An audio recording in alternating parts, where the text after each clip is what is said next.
जाट बलवान हम, हिंद की है शान हम। खौफ कुछ हमें नहीं, मृत्यु का भी भय नहीं। दुश्मनों के सामने डरे नहीं, डटे वहीं। नोच खाते दुश्मनों को सिंह के समान हम। जाट बलवान हम, हिंद की है शान हम। धधक उठी चिंगारियां, रही बरसती गोलियां। चट्टान सा अडिग रहे, रुकी न अपनी टोलियां। सोख ले समुद्र भी, ले अगर ये ठान हम। जाट बलवान हम, हिंद की है शान हम। अर्पित कर रक्त तिलक, भारत माँ के मस्तक। साथी अपने खोए हैं, मन ही मन में रोए हैं। किंतु झुका सकते नहीं अपना स्वाभिमान हम। हिंद की है शान हम, जाट बलवान हम। ठहरते न एक छिन, राह हो भले कठिन। बढ़े चले रुके नहीं, हम कभी थके नहीं। मातृभूमि के लिए है आन बान शान हम। जाट बलवान हम, हिंद की है शान हम। जाट यानी वीरता और बहादुरी का दूसरा नाम। 6 फुट की कदकाठी, चेहरे पर रौब, आवाज में खनक और दिल में देशभक्ति का जज्बा।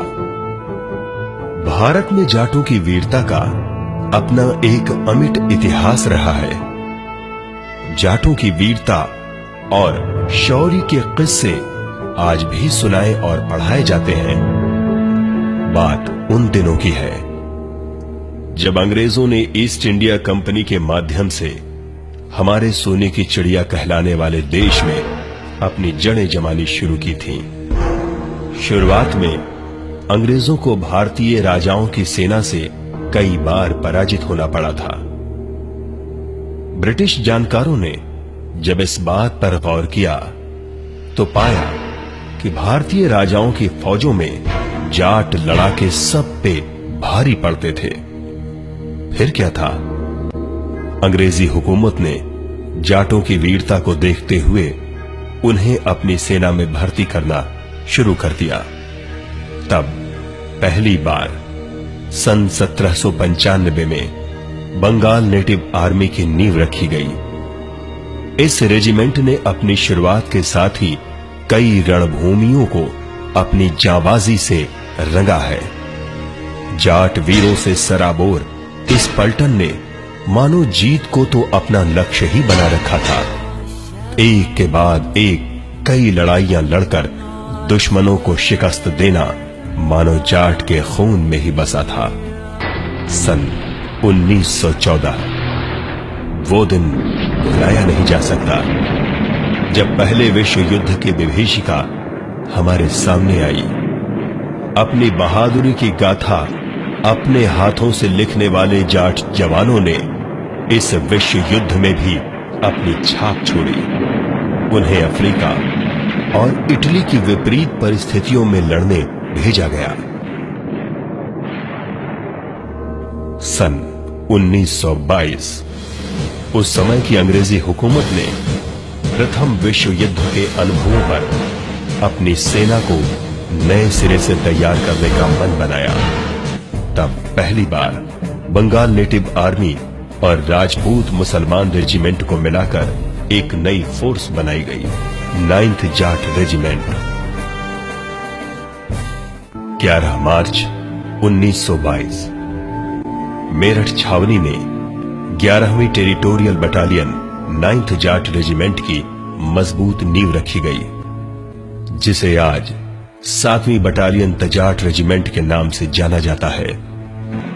इस बटालियन को उस दौर में नियमित भारतीय सशस्त्र सेना को प्रशिक्षण देने की जिम्मेदारी मिली, जिसे इस बटालियन ने बखूबी निभाया।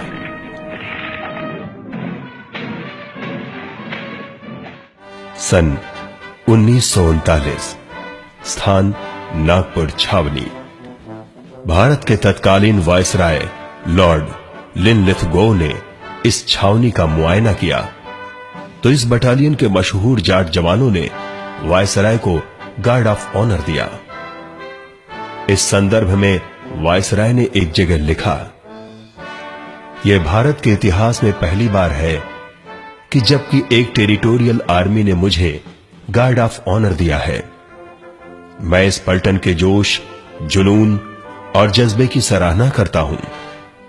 इसी साल जब इस बटालियन का मुख्य कार्यालय नागपुर से बरेली स्थानांतरित किया गया, उस समय रामपुर के Nawab his highness lieutenant colonel Syed Zameer Ahmad ने इस बटालियन के कमान अपने हाथों में संभाली। सन 1939 में पूरे विश्व में एक बार फिर युद्ध के बादल मंडराने लगे। उस समय अंग्रेजी हुकूमत ने आदेश दिया कि सारी भारतीय टेरिटोरियल आर्मी को नियमित सेना के रूप में परिवर्तित किया जाए। सन 1941 फैजाबाद में 11वीं टेरिटोरियल बटालियन 9th जाट